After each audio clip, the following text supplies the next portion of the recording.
6 महिने जबरदस्ती खोलीत डांबून शारीरिक संबंध अश्लील व्हिडिओ काढले, बायकोनेच कापून 5 तुकडे नदीत फेकले। राजकारणामध्ये लखनने दबदबा निर्माण केला होता, पण त्याआडून तो गैरवर्तनच जास्त करत होता। त्याने दडपण्याचे कितीही प्रयत्न केले तरी त्याच्यावर विनयभंग, मारामारी, अत्याचार यासारखे गुन्हे दाखल झाले होते। त्यातच मदत मागण्यासाठी आलेल्या लक्ष्मीला त्याने डांबून तिच्यावर अत्याचार केला।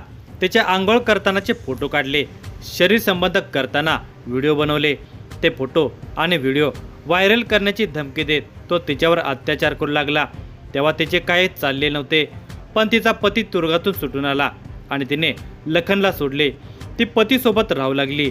याचा राग आल्याने लखन त्या पती पत्नी विरोधात पोलीस ठाण्यात तक्रारी करून त्रास देऊ लागला। तिला फोटो आणि व्हिडिओ व्हायरल करण्याची धमकी देऊ लागला। रील्समधून तो तिला धमकावत होता। तेव्हा तिने त्याला निर्वाणाचा इशारा दिला। लखन, तुझ्या पापाचा घडा भरलाय। दुसऱ्या दिवशी लखन बेपत्ता झाला।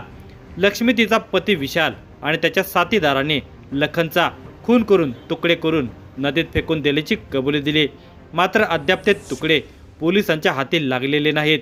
पैसा, ताकद, सत्तेची मस्ती माणसाला किती वाईट मरण देते याचेच विदारक दर्शन घडवणारी ही घटना कोल्हापूरमध्ये घडलेली आहे। ही सविस्तर घटना पुढे पाहण्याअगोदर जर तुम्ही ह्या चॅनलवर जर नवीन असाल तर प्लीज आपल्या ह्या मराठी चॅनलला नक्की सबस्क्राईब करा। लखन अण्णाप्पा बेनाडे, वय वर्ष 36, राहणार रांगोळी, तालुका हातकणंगले, जिल्हा कोल्हापूर, हा एका राष्ट्रीय पक्षाचा कार्यकर्ता। पुढे पक्ष फुटल्याने त्याने इतर कार्यकर्त्याप्रमाणे एका उच्च पदस्थ नेत्याची बाजू घेऊन समाजात आपला दबदबा निर्माण केलेला होता। कोणत्याही नेत्याच्या विरोधात निवडणूक लढण्याची ताकद असलेला कार्यकर्ता काही वर्षापूर्वी एका वरिष्ठ नेत्याच्या घरासमोर आंदोलनात सहभागी असलेला हा कार्यकर्ता। इतकेच काय तर इचलकरंजी परिसरामध्ये नाव असलेला कार्यकर्ता। अगदी राजकारणात उच्च पदस्थ असलेले नेते तो दिसला तरी आपली गाडी थांबवून त्याच्याशी हस्तांदोलन करून पुढे जात होते। इतकेच काय, त्याने निवडणुका लढवल्या होत्या, परंतु त्याला त्यात यश मिळाले नव्हते। उलट त्याचे डिपॉझिट जप्त झाले होते। शेवटी 2022 मध्ये त्याने ग्रामपंचायत लढवली। कोणत्याही पक्षाची उमेदवारी न घेता अपक्ष म्हणून निवडणूक लढवली आणि तो निवडूनही आला। हे सारे खरे असले तरी लखन बेनाडे याची गुन्हेगारी पार्श्वभूमी होती। राजकीय पक्षाच्या आडाने तो दादागिरी करू लागला। काही दिवसापूर्वी लखन याने सरपंच, उपसरपंच तसेच ग्रामविकास अधिकारी यांच्या विरोधात निधीचा अपव्यय केल्याची तक्रार देखील दिलेली होती। लखनच्या विरोधात एका महिलेचा विनयभंग केल्याची तक्रार जुलै 2025 मध्ये इचलकरंजीतील पोलीस ठाण्यात दाखल आहे। तसेच मे 2019 मध्ये एका महिलेवर लैंगिक अत्याचार केल्याची तक्रार गावभाग पोलीस ठाण्यात दाखल आहे। एका आरोग्य महिला कर्मचाऱ्यावर अत्याचार केल्याचा गुन्हा दाखल आहे। एकूणच बेनाडेवर विनयभंग, मारामारी, अत्याचार यासारखे अनेक गंभीर गुन्हे दाखल आहेत। पक्षाच्या आडाने सुरू असलेल्या त्याच्या दादागिरीला अनेकजण कंटाळलेले होते। हा लखन बेनाडे दिनांक 10 जुलै 2025 पासून बेपत्ता झाला। त्याचा काहीच पत्ता लागत नसल्याने अखेर त्याच्या बहिणीने दिनांक 16 जुलै 2025 रोजी इचलकरंजीतील शिवाजीनगर पोलीस ठाण्यामध्ये फिर्याद दिली होती। पोलीस अंमलदार वैभव पाटील यांना माहिती मिळाली की या घटनेत विशाल बाबराव घस्ते, वय वर्ष 45, राहणार तामगाव, तालुका करवीर, जिल्हा कोल्हापूर याचा सहभाग असल्याची शक्यता आहे। विशाल घस्ते हा पोलीस रेकॉर्डवरील गुन्हेगार आहे। शिवाजीनगर पोलीस ठाण्यातील मिसिंग रजिस्टर नंबर 10/2025 अशी मिसिंग नोंद असलेला लखन अण्णाप्पा बेनाडे याचे विशाल घस्ते आणि त्याच्या साथीदारांनी अपहरण केले आहे, अशी खात्रीशीर माहिती मिळाली। घटनेचे गांभीर्य पाहून पोलीस अधीक्षक योगेश कुमार गुप्ता यांनी बेपत्ता तसेच खुनाच्या गुन्ह्यातील आरोपींना शोधून त्यांच्यावर कडक कारवाई करण्याचे आदेश दिले। विशाल बाबूराव घस्ते याच्यावर पोलिसांनी लक्ष केंद्रित केलेले होते। 2 वर्षापूर्वी राजारामपुरी पोलीस ठाण्याच्या हद्दीतील एका गुन्ह्यात त्याला अटक केलेली होती। विशाल घस्ते हा जेलमध्ये होता तेव्हा विशालची पत्नी लक्ष्मीला पैशाची चणचण भासू लागली असता लक्ष्मीला लखन बेनाडेबद्दल माहिती मिळाली। लखन हा राजकीय नेता असल्याने तो अनेकांना मदत करत असल्यामुळे तो आपल्यालाही मदत करेल असे तिला वाटले। ती त्याला भेटली आणि त्याच्याकडे बचत गटाचे कर्ज मिळवून देण्याची मागणी केली। तेव्हा तो तिला घरातील खोलीत घेऊन गेला त्याने दार बंद करून तिच्याशी चाळे करण्यास आणि विचित्र हावभाव करण्यास सुरुवात केली. त्याच्या मनात काय आहे हे लक्ष्मीने ओळखले होते. ती त्याला विरोध करू लागली, पण तो तयारीचाच होता. त्याने तिला आपल्या जाळ्यात अडकवले. त्याने तिला घरातून बाहेर पडण्याची संधीच दिली नाही. तेथेच त्याच वेळी त्याने तिच्या इच्छेविरुद्ध तिच्याशी शरीर संबंध ठेवला. पती तुरुंगात गेलेला आणि लखनने अत्याचार केलेला. आता तिला काय करावे हेच तिला समजत नव्हते. तिची अगतिकता लखनने ओळखलेली होती. त्याने तिला धमकी देऊन तिथेच राहण्यास भाग पाडले. जणू तिला गुलामच करून त्याने तिला डांबून ठेवले आणि तो तिच्यावर अत्याचार करत राहिला. ती आंघोळीला गेली असता त्याने तिचे चोरून फोटो काढले. तसेच तो शरीर संबंधात ठेवतानाचे शूटिंग करत असे. तिचे ते फोटो आणि व्हिडिओ हे दोन्ही तिच्या विरोधात त्याच्या हातातील शस्त्रच होते. तिने पळून जाण्याचा प्रयत्न केल्यास किंवा त्याच्या विरोधात वागण्याचा प्रयत्न केल्यास हे सर्व फोटो आणि व्हिडिओ व्हायरल करण्याची धमकी त्याने दिलेली होती. आता लक्ष्मीपुरती लखनच्या जाळ्यात अडकली होती. लक्ष्मीला तो वारंवार मानसिक आणि शारीरिक त्रास देत असे. पाहता पाहता वर्ष झाले. लखन आणि लक्ष्मी इचलकरंजी येथे एका भाड्याच्या खोलीत राहत होते. लखन सर्वांना आपण 2024 मध्ये लक्ष्मीशी लग्न केल्याचे सांगत असे. आपण दोघे पती पत्नी आहोत असे सांगत असे. दरम्यान विशाल घसते हा कारागृहातून सुटला. तो घरी परतल्याची खबर लक्ष्मीला मिळाली. आता लखनच्या त्रासातून आपला नवराच आपली सुटका करणार असा विश्वास तिला वाटला होता. कोणताही विचार न करता ते बेनाडेच्या घरातून पळून गेली. ती पती विशाल घसते याच्या समवेत राहू लागली. आपल्याला सोडून लक्ष्मी गेली याचा लखनला राग आला. त्याला मात्र लक्ष्मी आपल्यासोबतच पाहिजे होती. म्हणून त्याने विशाल आणि लक्ष्मी या पती पत्नी विरोधात वेगवेगळ्या पोलीस ठाण्यामध्ये तक्रारी करण्यास सुरुवात केली. त्यांना विविध गुन्ह्यात अडकवून मानसिक त्रास द्यायला सुरुवात केली. लखन याने इचलकरंजी पोलीस ठाण्यात लक्ष्मी विरोधात तक्रार दाखल केली. तसेच शाहूपुरी पोलीस ठाणे कोडोली मिरज सातारा येथे देखील तक्रारी दिल्या. त्याने बागल चौकात बोलावून 7.5 लाख घेऊन आपल्याला मारहाण केल्याचे तसेच सोबत यायचे असेल तर 3 लाख मागते अशी तक्रार दिली होती. या त्रासाला लक्ष्मी आणि विशाल हे वैतागून गेले होते. तो काही आपल्याला सुखाने जगू देणार नाही याची जाणीव त्यांना झालेली होती. लक्ष्मी आणि लखन हे दोघे सोशल मीडियावर रील्स आणि पोस्ट टाकत असत. यामध्ये इंस्टाग्राम आणि फेसबुकवर दोघे एकमेकांच्या विरोधात रील्स टाकत होते. तसेच लखनच्या त्रासाला वैतागलेले स्त्री पुरुषही त्याच्या विरोधात क्लिप टाकत होते. लखन तुझ्या पापाचा घडा भरलेला आहे अशी उघड धमकी लक्ष्मीने रील्समधून दिलेली होती. लखनही तिला रील्समधूनच धमकावत होता. गुरुवार दिनांक 10 जुलै 2025 रोजी शाहूपुरी येथे लखन आलेला होता. त्याने लक्ष्मीला फोन लावला. तुझ्या विरोधातील तक्रार मागे घेतो, तू माझ्यासोबत चल असे त्याने तिला फोन करून सांगितले. तेव्हा ती त्याला तू तिथेच थांब मी आले असे सांगून काही वेळातच तिथे पोहोचली. तिथे लखन एकटाच होता. तिला अंदाज आल्यानंतर तिने शाहूपुरी येथे विशालला बोलावून घेतले. आता विशाल आला तर भांडण होणार हे लखनने ओळखले. तू विशालला का बोलावलेस असे रागाने विचारत त्याने तिला मारहाण केली आणि तिथून पळून गेला. विशाल आला तेव्हा लखन पळून गेलेला होता. मारहाण झाल्याने चिडलेल्या लक्ष्मीने विशालला सांगितले की काही करून त्याला आजच संपवले पाहिजे.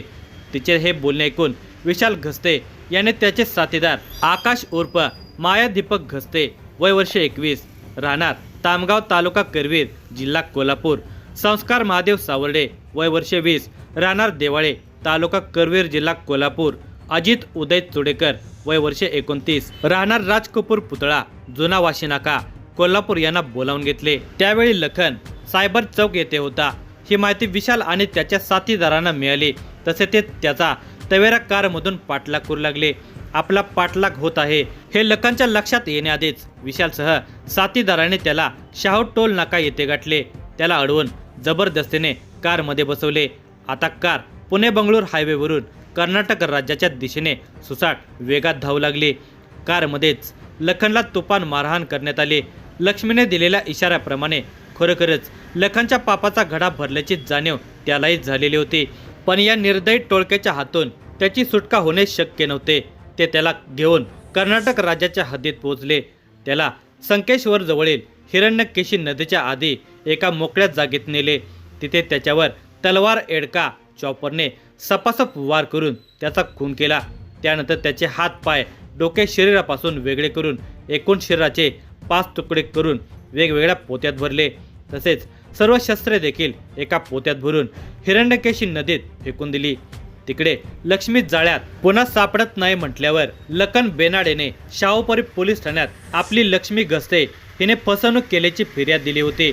आपण दिलेले 12 तोळे सोन्याचे दागिने, वेळोवेळी घेतलेले उसने पैसे तिने परत न दिल्याबद्दल ही फिर्याद दिली होती. एवढेच नव्हे तर तिने परत आपल्यासोबत राहण्यासाठी यावे म्हणून रील्समधून लक्ष्मीला तो चेतावणी देत असे.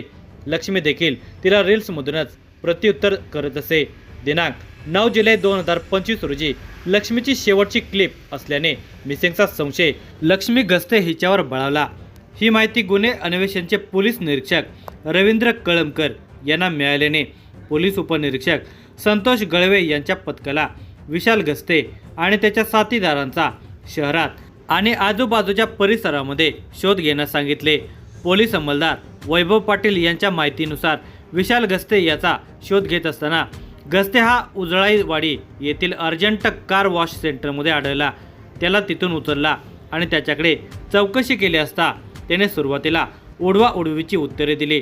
त्याची गुन्हेगारी पार्श्वभूमी असल्याने पोलिसांनी अधिक विश्वासात घेऊन त्याच्याकडे चांगल्या प्रकारे चौकशी केली असता त्याने गुन्ह्याची कबुली दिली. पती पत्नी और वो च्या कचाट्यात फसलेल्या लक्ष्मीची सुटका करण्यासाठी लक्ष्मीच्या आदेशानुसार कृत्य केल्याचे सांगितले.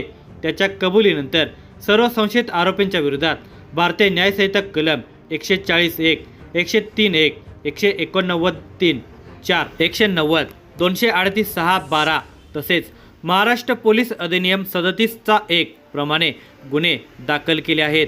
ही कामगिरी पोलीस अधीक्षक योगेश कुमार गुप्ता यांच्या मार्गदर्शनाखाली स्थानिक गुन्हे अन्वेषणचे पोलीस निरीक्षक रवींद्र कळमकर, पोलीस उपनिरीक्षक संतोष गळवे, पोलीस अंमलदार वैभव पाटील आणि इतर सहकाऱ्यांनी हा तपास पूर्ण केला आहे. या घटनेमध्ये काही ठळक मुद्दे आहेत.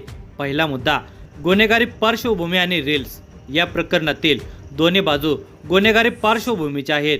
संशयित आरोपी विशाल गस्ते याच्यावर चोरी, मारामारी, अत्याचारासारखे 20हून अधिक गुन्हे दाखल आहेत. तर मयत लखन बेनाडे याच्यावर राजकीय वजनाचा वापर करून दादागिरी करणे, मारामारी, विनयभंग आणि महिला कर्मचाऱ्यावर अत्याचार केल्याचे गंभीर गुन्हे दाखल होते. हत्येच्या काही दिवस आधीपासून लक्ष्मी गस्ते तिच्या इंस्टाग्राम अकाउंटवरून लखन विरोधात शिवीगाळ करणारे आणि त्याच्या गुन्ह्यांचा पाडा वाचणारे रील्स शेअर करत होते. हेच इंस्टाग्राम रील्स वॉर पोलिसांच्यासाठी संशयित आरोपींच्या पर्यंत पोहोचण्याचा सर्वात मोठा आणि सोपा मार्ग ठरला. या रील्सच्या माध्यमातून पोलीस लक्ष्मी आणि तिचा पती विशाल आणि इतर साथीदारांच्या पर्यंत पोहोचले. आता दोन्ही बाजूंनी दाखल असलेल्या तक्रारी आणि गुन्हेगारी पार्श्वभूमी पाहता या प्रकरणातील नेमके सत्य काय याचा सुद्धा पोलीस आता शोध घेत आहेत. दुसरा मुद्दा, मृतदेह शोधण्याचे आव्हान. संशयिताने बेनाडे याचे दोन्ही हात आणि पाय धडापासून वेगळे केले.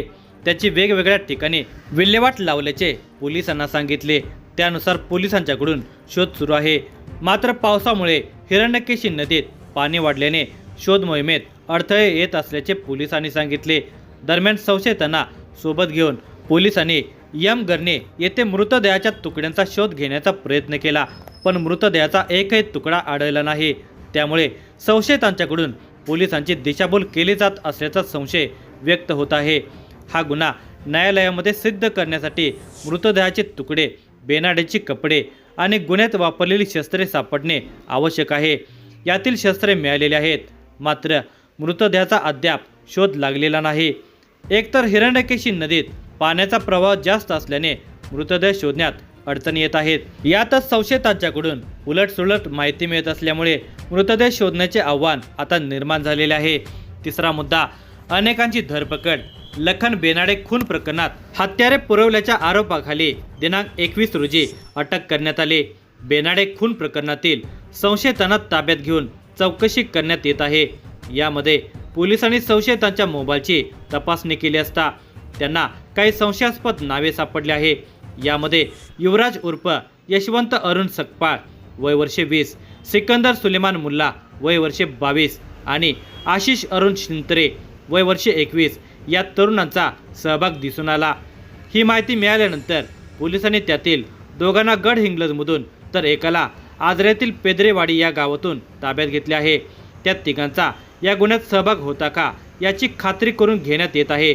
त्यानंतर त्या तिघांना अटक करण्यात येईल। या गंभीर गुन्ह्याचा पुढील तपास आता पोलीस करत आहेत।